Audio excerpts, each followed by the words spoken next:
25 अप्रैल 2017 को कौन सा दिन होगा, या 7 जनवरी 2023 को कौन सा दिन होगा। इसके अलावा 14 जुलाई 2020 को क्या होगा। चलो इससे और आसान देते हैं, 8 मई 1924 में कौन सा दिन था। आपको नहीं पता तो कोई बात नहीं, आज की इस वीडियो में मैं आपको ऐसे ही क्वेश्चंस के सॉल्यूशन बताऊंगा और उन्हें आप किस प्रकार से कॉन्सेप्चुअली आसानी से सॉल्व कर पाएंगे अपने एग्जाम में, और कभी भी आपको कैलेंडर में प्रॉब्लम नहीं होने वाली है। ऐसे क्वेश्चन अगर आपको कहीं भी दिखेंगे, एग्जाम हो या कहीं भी कोई भी टेस्ट हो, वहां आप उसे एकदम सही प्रकार से सॉल्व कर पाएंगे। तो जय हिंद दोस्तों, एक बार फिर से स्वागत है आपका इस चैनल पर जिसका नाम है एसएससी ट्रेनर, जहां पर हम आपको ट्रेन करते हैं, गाइड करते हैं और बहुत सारी नॉलेज आपके लिए प्रोवाइड करते हैं। तो जल्दी से आप वीडियो को स्टार्ट कर देते हैं। सबसे पहले कैलेंडर को हम हिंदी में पंचांग कहते हैं। इसके अलावा डेट को हम हिंदी में तारीख कहते हैं, डे को हम दिन या बार कहते हैं, मंथ को हम महीना कहते हैं, सेंचुरी को हम शताब्दी कहते हैं और ईयर को हम वर्ष कहते हैं। अब जैसे कि आज तारीख है हमारी 7 जनवरी 2023, तो यहां पर जो 07 यानी कि जो 7 लिखा हुआ है वो आपका एक डेट होगा, यानी कि वो एक तारीख होगी। यहां पर मैं लिख देता हूं आपके लिए डेट, या फिर आप उसे हिंदी में तारीख भी बोलते हैं, तो यहां पर मैं हिंदी में भी लिख देता हूं तारीख। इसी प्रकार से ये जो जनवरी है वो आपका मंथ कहलाता है। यहां पर जनवरी हो सकता है, फरवरी हो सकता है, दिसंबर तक कुछ भी हो सकता है, ठीक है। इसके बाद यहां लिखा हुआ है 2023, जिसमें से ये जो 20 है वो आपकी सेंचुरी यानी कि शताब्दी कहलाती है। तो यहां पर मैं लिख देता हूं सेंचुरी। हिंदी में मैंने यहां पर लिखा हुआ है सेंचुरी का मतलब शताब्दी होता है। यहां जो 23 लिखा हुआ है वो आपका वर्ष है यानी कि ईयर है, तो यहां पर मैं लिख देता हूं ईयर। तो ये चीज तो आपको पहले से भी पता होगी, तो बढ़ते हैं जल्दी से और आगे। तो सबसे पहला जो पॉइंट आता है, अगर आपको कोई भी क्वेश्चन सॉल्व करना है कैलेंडर में, तो आपको पता होना चाहिए विषम दिन, या फिर आप उसे इंग्लिश में बोलते हैं ऑड डेज। देखिए, ऑड डेज को निकालने के लिए एक फॉर्मूला होता है total number of days divided by 7, या हिंदी में अगर मैं बोलूं तो दिनों की कुल संख्या, और उसको आपको भाग दे देना है 7 से। मान लो जनवरी महीने के हम ऑड डेज यानी कि विषम दिनों को गिनना चाहते हैं, तो जनवरी महीने में कितने दिन होते हैं। जनवरी महीने में 31 दिन होते हैं। 31 को आपको 7 से डिवाइड करना है। अब आखिर आपको ये 7 से ही क्यों डिवाइड करना है, क्योंकि एक हफ्ते में कितने दिन होते हैं, 7 ही तो दिन होते हैं, तो इसलिए आपको 7 से ही डिवाइड करना है। सो अगर आप 31 को 7 से डिवाइड करेंगे तो 7 चौक 28, बचे हुए कितने दिन रह जाएंगे आपके पास, 3 दिन रह जाएंगे। तो अगर आपसे कोई पूछता है कि जनवरी महीने में कितने विषम दिन यानी कि ऑड डेज हैं, तो वो 3 होंगे। यहां पर अगर आपने डिवाइड पे ध्यान दिया होगा तो यहां पर हमने क्या किया है, देखिए 31 को हमने 7 से डिवाइड किया है, तो 7 चौक 28, तो 4 आपका यहां पर आ गया, यहां पर आपका 28 आ जाएगा, और जब आप इन दोनों का डिफरेंस देखेंगे तो यहां पर आपका 3 आएगा। और हमने यहां पर क्या लिखा था कि 3 आपके ऑड डेज होंगे। इसका मतलब क्या है, ये 3 आपका यहां से निकल कर आया। इसका मतलब क्या है, ये आपका शेष है। इसे क्या बोलते हैं आप, शेष यानी कि रिमाइंडर। तो याद रखिएगा, ऑड डेज हमेशा रिमाइंडर्स होते हैं, समझ रहे हो ना।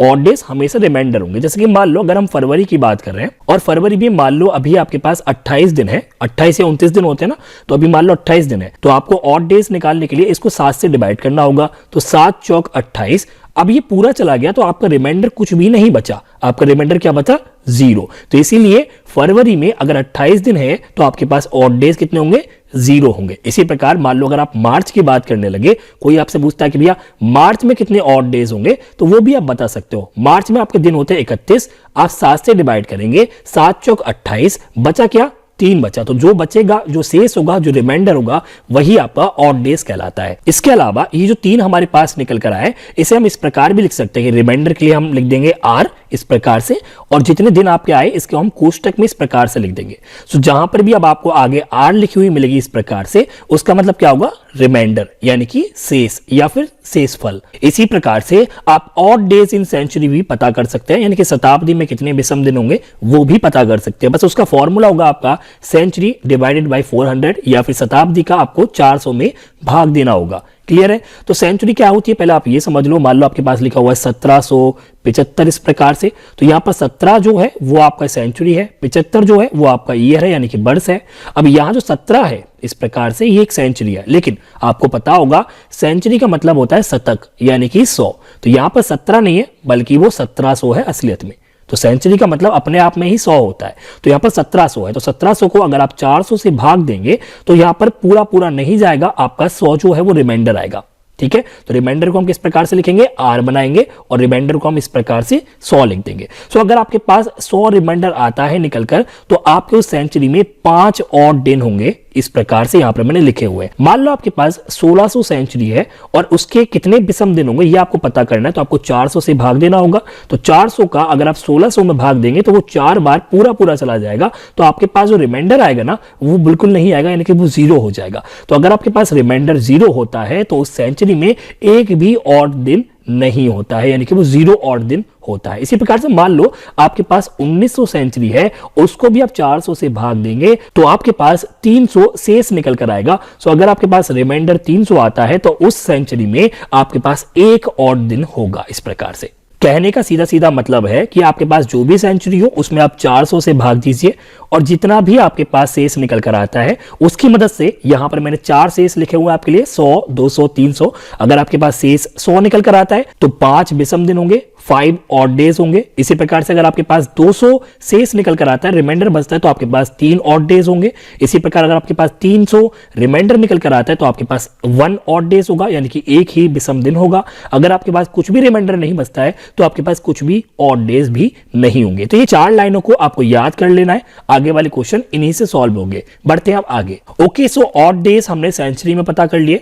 अब हमें पता करना है ऑड डेज एक मंथ में कितने होते हैं, एक महीने में कितने विषम दिन होते हैं। ये मैंने आपको शुरू में ही बताया था। तो पता करने का एक सिंपल सा फॉर्मूला है जो मैंने आपको शुरू में बताया था, वो ये था कि टोटल कितने दिन है उस महीने में, उसको आपको डिवाइड कर देना है 7 से। 7 से इसलिए क्योंकि 7 आपका हफ्ता होता है। टोटल जैसे कि मान लो अगर आपको पता करना है जनवरी में कितने ऑड डेज है, विषम दिन है, तो उसके लिए करना क्या होता है कि देखिए जनवरी में आपके टोटल 31 दिन होते हैं। सो अगर जनवरी में 31 दिन है तो आपको 31 को 7 से डिवाइड कर देना है। 7 चौक 28, जो बचेगा आपके पास वो 3 निकल कर आएगा, तो वही आपका क्या होगा, ऑड डेज होगा, यानी कि वो विषम दिन होगा। इसी प्रकार से फरवरी में अगर आप ऑड डेज पता करते हैं तो मान लो अगर आपके पास 28 है तो 28 को आप 7 से डिवाइड करेंगे तो 7 चौक 28, कुछ भी रिमाइंडर नहीं बचेगा, तो आपके पास एक तो ऑड डेज 0 आएगा अगर आपका महीना 28 का है। तो अगर आपका फरवरी का महीना 29 का होगा तो एक दिन और बढ़ा दीजिए, इसका मतलब यह है कि आपके पास शेष 1 निकल कर आएगा। अगर आप इसी प्रकार से मार्च की बात करते हैं तो मार्च में यहाँ पर 31 है तो 7 चौक 28, 3 आपका रिमाइंडर बचेगा, तो इसका मतलब यह है कि यहाँ पर 3 विषम दिन आ जाएंगे। इसी प्रकार से अगर अप्रैल आपके पास 30 है तो 30 को आप 7 से डिवाइड करेंगे, 7 चौक 28, तो बचेगा क्या आपके पास 2 बचेगा। तो अप्रैल महीने में टोटल 2 विषम दिन होते हैं। इसी प्रकार से मई में 31 है तो 3 होंगे, 30 के लिए 2 होंगे, 31 के लिए 3 होंगे, 31 के लिए 3 होंगे, 30 के लिए 2 होंगे, 31 के लिए 3 होंगे और 30 के लिए 2 होंगे, 31 के लिए 3 होंगे। सिंपल है ना, बस 7 से आपको भाग देना है। बढ़ते हैं आगे। इसके बाद एक हफ्ते में 7 दिन होते हैं, ठीक है।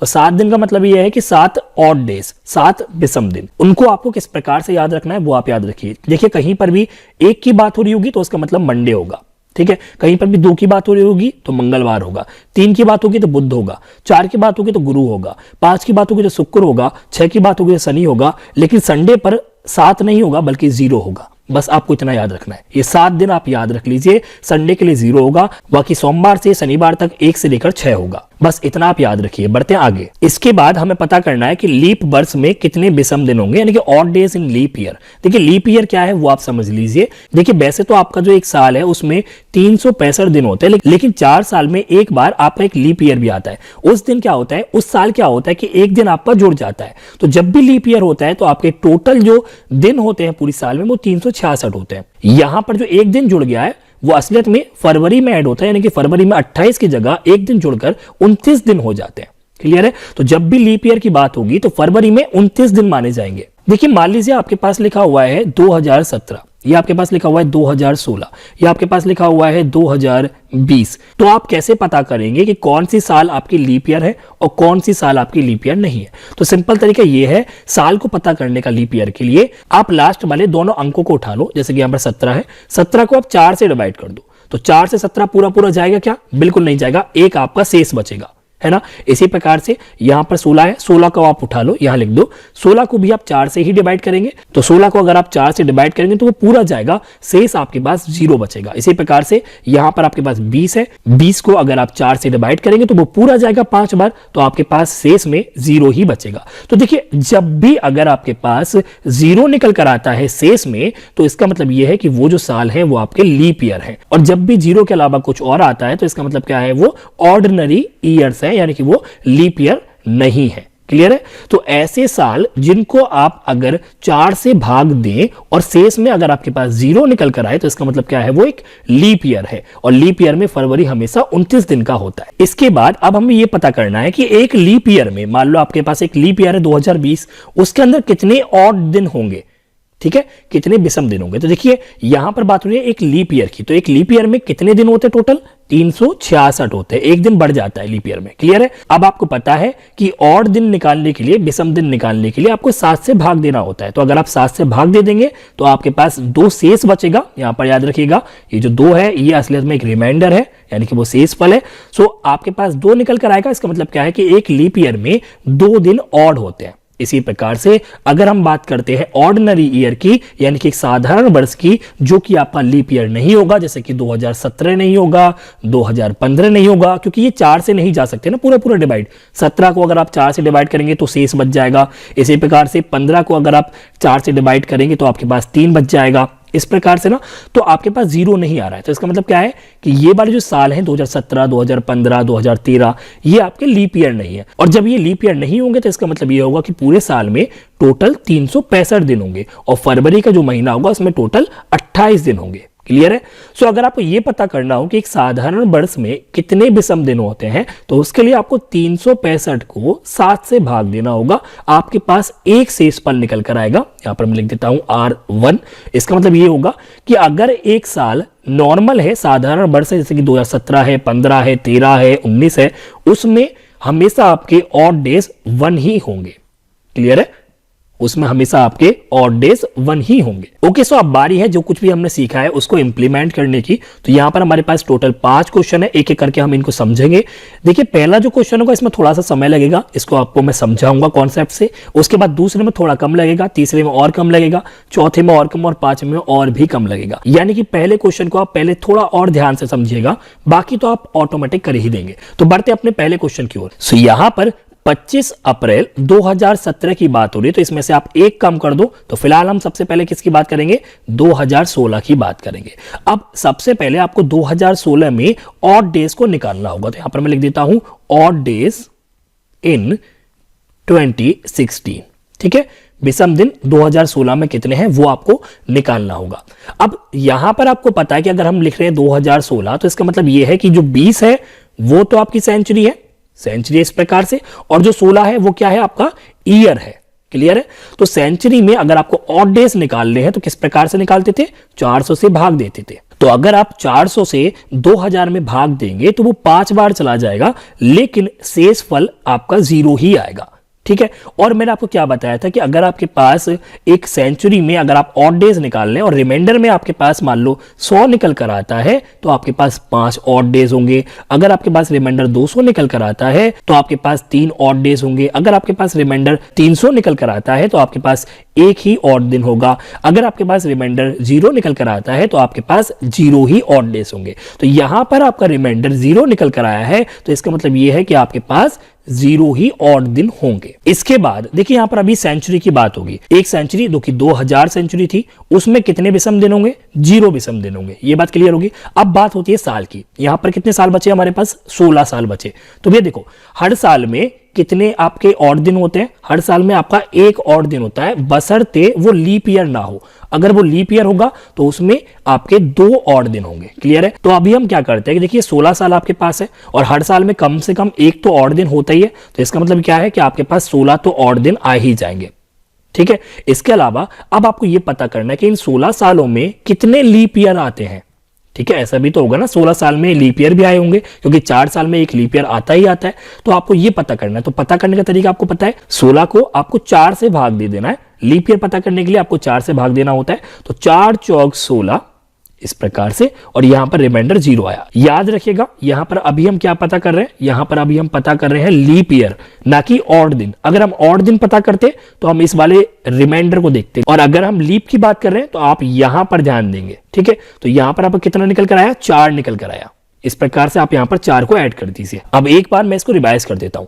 25 अप्रैल 2017 को कौन सा दिन होगा, सबसे पहले 17 की बात हो रही है तो उससे एक कम कर दो, 2016। इसके बाद 2016 में आपके सेंचुरी क्या होगी, 2000 होगी। साल क्या होगी, 16 होगी। क्लियर। एक सेंचुरी में कितने ऑड दिन होंगे पता करने का फॉर्मूला ये है कि सेंचुरी को आप 400 से डिवाइड कर दो। डिवाइड कर दिया, 5 से पूरा पूरा कट गया। अगर पूरा नहीं कटता तो आपके पास कुछ शेष निकल कर आता। जो भी शेष निकल कर आता, यहां पर आपके पास ऑड दिन मैंने पहले से ही लिखे हुए हैं, आपको याद करने के लिए मैंने बोला है। तो यहां पर क्या हुआ कि 400 को आपने 2000 से भाग दिया, वो 5 बार चला गया, आपके पास कुछ भी नहीं बचा। रिमाइंडर क्या बचा? 0 बचा। तो जब भी आपके पास रिमाइंडर 0 आता है तो आपके पास ऑड दिन कितने होते हैं? 0 होते हैं। तो आपने यहां पर 0 लिख लिया इस प्रकार से। इसके बाद यहां पर लिखा हुआ आपका 16।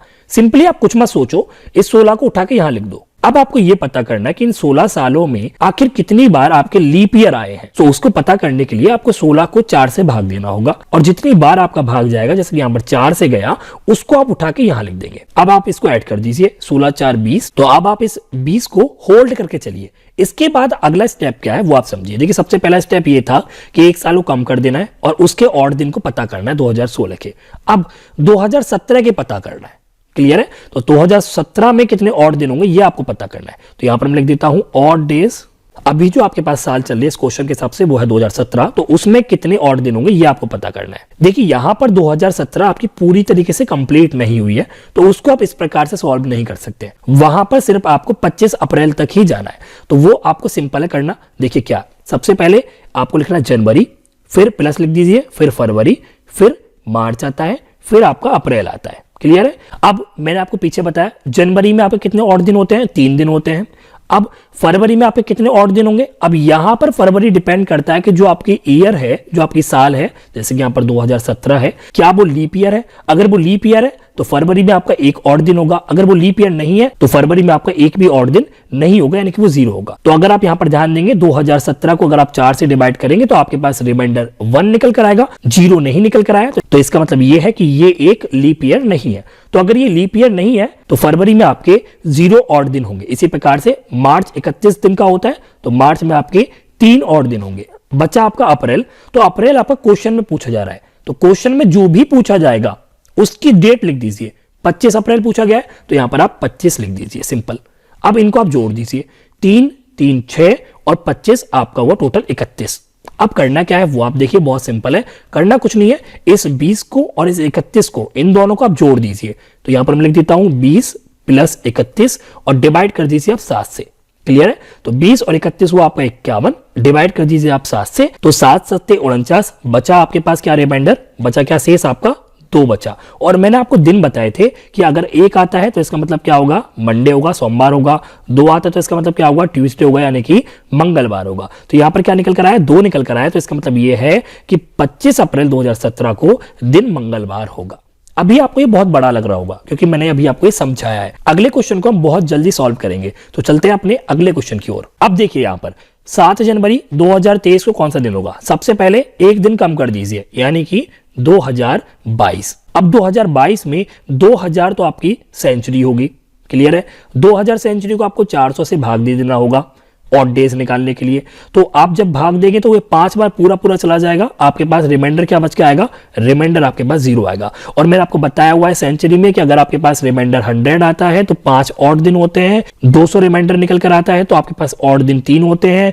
अगर आपके पास 300 रिमाइंडर बच के आता है तो आपके पास ऑड दिन 1 होते हैं सेंचुरी में। अगर आपके पास 0 रिमाइंडर बच कर आता है तो आपके पास ऑड दिन 0 होते हैं। तो यहां पर आपके पास 0 निकल कर आ जाएगा। इसके बाद यहां पर लिखा हुआ 22। अब जितना दिन यहां पर लिखा हुआ है, जैसे कि यहां पर 22 लिखा हुआ है, तो इसको आप यहां पर लिख दीजिए प्लस 22। इसके बाद प्लस आप लगाइए। अब यहां पर आपको पता करना है कि इस 22 साल में कितनी बार आपके लीप ईयर आए होंगे। तो 22 और भाग कर दो किससे? 4 से। तो 5 चौक 20, 5 बार चला गया। आपके पास यहां पर 2 बेशक बचा शेष में, लेकिन शेष से कोई मतलब नहीं है, आपको इस 5 पर ध्यान देना है। इस 5 को उठाकर यहां लिख दो। क्लियर है? 22 5 27 आपके पास ये निकल कर आ गया। पहले आपने 2022 पर बात कर ली, अब आपको बात करनी है 2023 पर। क्लियर है? तो यहां पर देखिए जनवरी तक की ही बात हो रही है, तो आपको सिर्फ यहां पर जनवरी लिखना होगा। क्लियर? लेकिन जनवरी में सिर्फ 7 दिन की बात हो रही है, पूरी जनवरी की बात नहीं हो रही। तो सिंपली आपको यहां पर जनवरी भी नहीं लिखना, आपको सिर्फ और सिर्फ यहां पर 7 लिखना है। तो आपके पास यहां पर 7 निकल कर आ गया। और कुछ आपके पास है क्या? बिल्कुल नहीं है। तो अब आपको करना कुछ नहीं है, 27 को और 7 को आप जोड़ दीजिए। 27 और 7 अगर आप जोड़ेंगे तो आपके पास नंबर 34 निकल कर आएगा, और इस 34 को आपको 7 से डिवाइड कर देना है। 27 और 7 आपने जोड़ा और आपके पास नंबर 34 निकल कर आया। 34 को आपको 7 से भाग दे देना है। 7 चौक 28, आपके पास दिन 6 निकल कर आएगा। और 6 का क्या मतलब होता है? 6 का मतलब होता है शनिवार। तो 7 जनवरी 2023 को शनिवार आएगा। अब बढ़ते हैं अगले क्वेश्चन की ओर। यहां पर लिखा हुआ है 14 जुलाई 2020। तो सबसे पहले आपको 2020 में से 1 को माइनस कर देना है, यानी कि 2019 पर आपको बात करनी है, 2020 पर बात नहीं करनी सबसे पहले। तो 2019 में 2000 जो है वो तो आपकी सेंचुरी है, ठीक है। 19 जो है वो आपकी साल है। सेंचुरी में आपको 400 से भाग देना होता है, पूरा पूरा भाग चला जाएगा 5 बार, शेष फल आपके पास क्या निकल कर आएगा? 0 आएगा। और आपको पता हुआ कि अगर सेंचुरी में रिमाइंडर आपके पास 0 आता है तो आपके पास 0 ही ऑड डेज होंगे। क्लियर? अब आपके पास साल कितने यहाँ पर 19 है, इस 19 को उठाकर सीधे यहां लिख दो, 0 + 19। इसके बाद इस 19 सालों में कितनी बार लीप ईयर आए होंगे वो आपको पता करना होता है। तो 19 को सिंपली 4 से भाग दे दो, 4 चौक 16 होते हैं, बचेगा आपके पास कितना? 3। तो रिमाइंडर से कोई लेना देना है नहीं हमारा, कितनी बार भाग गया बस उस पर ध्यान देना है। 4 बार भाग गया तो यहां पर आपको 4 ऐड कर देना है, आपके पास 23 निकल कर आ जाएगा, है ना। इसको अभी आप होल्ड करो। अब आपने 2019 पर काम कर लिया, अब आपको 2020 पर काम करना होगा। क्लियर है? तो यहां पर 2020 में जुलाई तक जाना है आपको। तो आप लिख दीजिए जनवरी, फरवरी, मार्च, अप्रैल, मई, जून और जुलाई के। आप यहां पर जुलाई मत लिखिए, बल्कि कौन सा दिन पूछा गया है, 14 तारीख पूछी गई है, तो 14 तारीख आप यहां पर लिख दीजिए। अब आपको यह पता करना है कि जनवरी में कितने और दिन होते हैं। जनवरी में 3 दिन होते हैं। फरवरी में यहां पर कंफ्यूजिंग होती है। फरवरी को लिखने से पहले आप यह चेक कर लो कि 2020 या जो भी दिन यहां पर दिया हुआ है कहीं वो लीप ईयर तो नहीं है। तो 2020 लीप ईयर तो नहीं है, यह पता करने का सिंपल तरीका यह है कि लास्ट वाली जो आपकी 2 नंबर है, जैसे कि यहां पर 20 है, उसको आपको 4 से भाग दे देना है। 4 पंजे 20 पूरा चला जाता है, यानी कि आपके पास शेष फल 0 आता है। तो इसका मतलब क्या है कि ये आपकी एक लीप ईयर है। तो फरवरी में 1 दिन आपका एक्स्ट्रा होता है, तो यहां पर 1 ऑड डेज आ जाएंगे। तो 3 + 1। इसी प्रकार से आपका मार्च में आपके 31 दिन होते हैं, तो इसका मतलब क्या है कि 3 ऑड दिन होंगे। अप्रैल में आपके 2 ऑड दिन होते हैं। मई में आपके 3 ऑड दिन होंगे। जून में आपके 2 ऑड दिन होंगे। और यहां पर तो आपका 14 लिखा हुआ है, तो आप यहां पर 14 लिख दीजिए। क्लियर? इनको आप जोड़ दीजिए। देखिए 1 3 2 3 3 3 3 3 9, इसके बाद 1 2 2 2 2 दूनी 4 और आपके बचा हुआ यहां पर 1, तो इसको भी आप लिख दीजिए 1। और बचा हुआ आपके पास 14, इसको भी आप लिख दीजिए 14। इनको ऐड कर दीजिए, 9 और 1 10 और 14 और 4 18, 10 और 18 आपके पास हो गया 28। अब आपके पास यहां पर निकल कर आया 28, यहां पर निकल कर आया 23। इन दोनों को आप जोड़ दीजिए। यहां पर मैं लिख देता हूं 23 + 28 और भाग दे देना है आपको 7 से। तो अगर आप 23 और 28 को जोड़ेंगे तो आपके पास 51 निकल कर आएगा। 7 से आपको भाग दे देना है। आप जब डिवाइड करेंगे 7 7 49, बचा हुआ जो नंबर है आपके पास रिमाइंडर 2 आएगा। और 2 का क्या मतलब होता है? 2 का मतलब होता है मंगलवार, ट्यूसडे।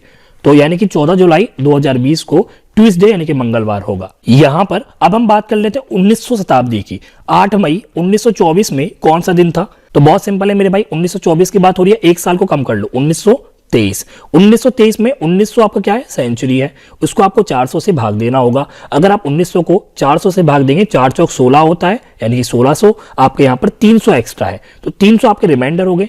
और मैंने आपको बताया कि अगर सेंचुरी में 300 बच के आते हैं, आपके रिमाइंडर 300 बच के आता है, तो आपके पास और दिन कितने होते हैं? आपके पास एक ही और दिन होता है। ये बात आपको बताई हुई है, 4 लाइन मैंने आपको लिखवाई थी, वो आपको याद रखनी है। चूंकि यहां पर आपका रिमाइंडर 300 है, तो इसका मतलब क्या है कि एक और दिन होगा आपका। क्लियर है?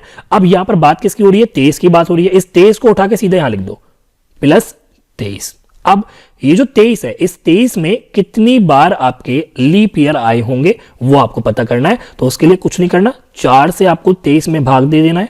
4 पंजे 20 होता है, बचेगा आपके पास 3 रिमाइंडर में। रिमाइंडर से कोई लेना देना होता नहीं है, जितनी बार भाग जाता है उसको आप लिख दीजिए यहां पर इस प्रकार से। क्लियर है? इनको आप जोड़ दीजिए, 23 1 24 और 24 और 5 29 दिन अभी आपके पास आएंगे। इनको आप रख लीजिए अपने पास। इसके बाद अभी जो आपको साल दी गई है उस पर अब आप काम कीजिए।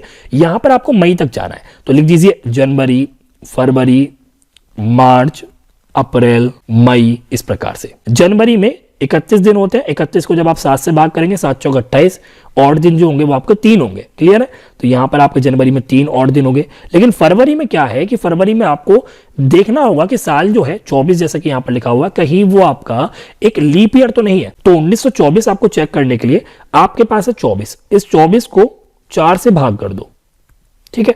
4 पंजे 20, 4 6 24, तो ये पूरा पूरा चला गया। अगर आपके पास रिमाइंडर 0 निकल कर आ जाता है तो इसका मतलब ये है कि ये जो एक साल है वो आपके पास लीप ईयर है, और अगर कोई भी ईयर आपके पास लीप ईयर होती है तो फरवरी में एक आपका ऑड दिन होता है। अगर ये लीप ईयर नहीं होती तो यहां पर 0 आता, ये याद रखना है, ठीक है। इसके बाद मार्च में आपके 3 होते हैं, अप्रैल में आपके 2 होते हैं, मई में आपके 3 होते हैं। लेकिन लेकिन लेकिन यहां पर मई पर आपको 3 नहीं लिखने, यहां पर आपको लिखना होगा 8। वो 8 क्यों? क्योंकि आपका सवाल जो है वो मई 8 तक ही जा रहा है, तो आपको सीधे सीधे इस नंबर को उठा के यहां लिख देना है। ऐड कर दीजिए, 3 3 6, 6 और 2 आपके 8, 8 8 16 और 1 17 आपके पास यहां निकल कर आया। इस 17 को इस 29 में आप ऐड कर दीजिए, यहां पर मैं लिख देता हूं 29 प्लस 17, और भाग किससे करना है? 7 से करना है। तो आपके पास जो निकल कर आएगा वो नंबर होगा आपका 46, और 46 को आपको 7 से भाग दे देना होगा। तो 7 6 42, रिमाइंडर बचेगा आपके पास 4। और चौथा दिन क्या होता है वो आप देख लीजिए। चौथा दिन आपका थर्सडे होता है, यानी कि गुरुवार होता है। सो अगर आपसे कोई पूछता है कि 8 मई 1924 में कौन सा दिन होगा, 8 मई 1924 में आपका गुरुवार यानी कि थर्सडे होगा। अब ये वाला क्वेश्चन आपके लिए होमवर्क है। इसको सॉल्व करने के बाद आप मुझे कमेंट कर सकते हैं, या फिर आप उसके सॉल्यूशन को मुझे इंस्टाग्राम पर भी हमारा नाम है SSC ट्रेनर, आप सर्च करेंगे आपको मिल जाएगा, वहां पर आप हमें सॉल्यूशन भेज सकते हैं। एक बात और मैं आपको बता दूं, यहां पर लिखा हुआ आपका 2000, इसमें से आपको एक और माइनस करना है, यानी कि 1999 पर पहले आपको काम करना होगा, फिर आपको 2000 पर काम करना होगा। क्लियर है? अगर आपको वीडियो पसंद आई है तो प्लीज लाइक कर दो, और ऐसी वीडियोस के लिए चैनल को सब्सक्राइब करना मत भूलिएगा, क्योंकि मैं आपके लिए ऐसी वीडियोस लेके आता रहता हूं। और उस घंटे पर क्लिक करके ऑल पर क्लिक कर देना, ताकि अगली वीडियो आपको टाइम पर मिल सके। मिलते हैं अब हम आपसे अगली वीडियो में। वीडियो देखने के लिए शुक्रिया, धन्यवाद, जय हिंद।